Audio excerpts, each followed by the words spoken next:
ఉన్నటువంటి రాజా భోజనం తెలుగింటి వంటిల్లు రెస్టారెంట్కి మనం అయితే రావడం జరిగింది. అసలు ఆ ఫుడ్ నిజంగానే అంత టేస్టీ ఉందా, ఎందుకు ఇంతమంది దాని గురించి ఇంతలా చెప్తున్నారు ఈ రెస్టారెంట్ గురించి అయితే నాకు కూడా ఒక డౌట్ ఉంది.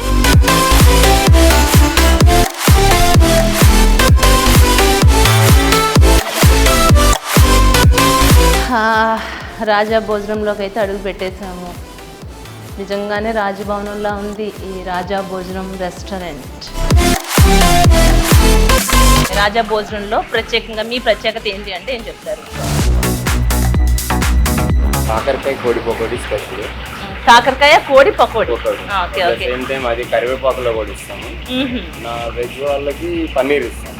Okay okay. వెజ్ వాళ్ళకి చికెన్, ప్రాన్ అలా ఇస్తాం.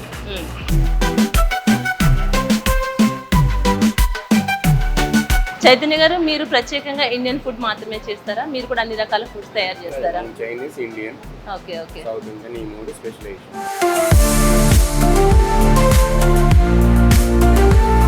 కానీ ఇక్కడ ఏమైపోతుందంటే డైట్లో ఉన్న వాళ్ళు కూడా మనం ఇక్కడ తీసుకొస్తే ఏదైనా ఒక ఐటెం కనుక టేస్ట్ చేశారంటే ఇది ఇంత బాగుంది అంటే నెక్స్ట్ ఐటెం ఏ విధంగా ఉంది దాన్ని కూడా టేస్ట్ చేయాలని అయితే ఖచ్చితంగా అనుకుంటారు.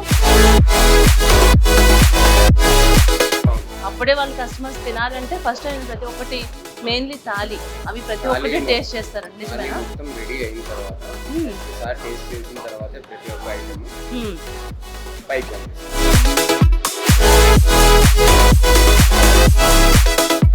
చిన్నతనంలో అమ్మమ్మ వాళ్ళ ఊరు వెళ్ళినప్పుడు, చిన్నమ్మ వాళ్ళ ఇంట్లో వెళ్ళినప్పుడు, అందరి ఇళ్ళకి వెళ్ళినప్పుడు వీటిని మంచిగా చంకలో పెట్టుకుని చెరువుల దగ్గరికి వెళ్ళి మంచిగా నీళ్ళు తీసుకుని వచ్చి ఇవన్నీ ఇట్లా భుజాన్ని పెట్టుకుని ఇలా మనం వాటర్ తీసుకొచ్చేది, అలాగే నెత్తిని పెట్టుకునేది, ఇవన్నీ కూడా అన్నీ గుర్తొస్తున్నాయి. చిన్నప్పుడు మనం ఇట్లాంటి హుండీల్లో డబ్బులు దాచుకునేవాళ్ళం. మీరైతే దాచుకున్నారో తెలియదు, కానీ నేనైతే ఇట్లాంటి వాటిలో అమ్మ వాళ్ళు డబ్బులు ఇస్తే, ఎవరైనా ఇంటికి చుట్టాలు వచ్చినప్పుడు డబ్బులు ఇస్తే అవన్నీ కాయిన్స్ అన్ని ఇట్లాంటి వాటిలో దాచిపెట్టుకునేవాళ్ళం.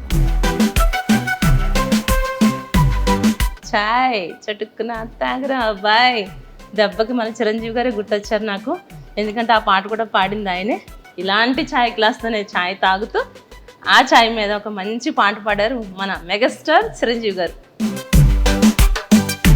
బిటర్నెస్ మీకు తెలియదు, మీరు కాకరకాయ దానికి ఫీలింగ్ రాదు, బట్ దాని పోషకాలన్నీ మీ ఒంట్లోకి వెళ్తాయి.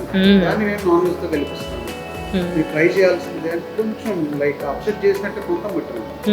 ఎవరైతే తిన్నారో వాళ్ళ రోజు ఆ ఇష్టం లేదన్న వాళ్ళలోనే ఎక్కువ మంది రిపీటెడ్ కస్టమర్స్ ఆ డిష్ కి స్పెసిఫిక్ గా వచ్చే వాళ్ళు కూడా ఉన్నారు. నిజంగానే దీంట్లో కాకరకాయ వేసారా అండి? నిజంగా వేసారా? ఒకవేళ చేదుని చంపడానికి స్వీట్ ఏదైనా సమ్ యాడ్ చేసి ఉంటారు వీళ్ళు, అప్పుడు మనకి చేదు తెలియకపోవచ్చు అనుకున్నాను. స్వీట్నెస్ అస్సలు తెలియట్లేదు. ఇప్పుడు నాన్ వెజ్ థాలీ మనం తిన్నప్పుడు దాంట్లో ఎన్ని ఐటమ్స్ ఉంటాయి? వెజ్ థాలీలో 23 ఐటమ్స్ వస్తాయి. ఓకే అండి. నాన్ వెజ్ థాలీలో 28 ఐటమ్స్. మళ్ళీ ఇంకొకటి ఏంటంటే ఈ రోజు మీరు ఎన్ని 28 ఐటమ్స్ అయితే చేశారో, ఈ స్పెషల్స్ ఏమైతే ఉన్నాయో ఇవి మళ్ళీ నెక్స్ట్ డే మారిపోతాయి అంటే కదా.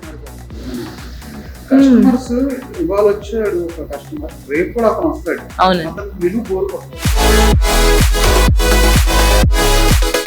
రాజావారి భోజనం అంటే నిజంగానే రాజాలాగే ఉంది కదండి.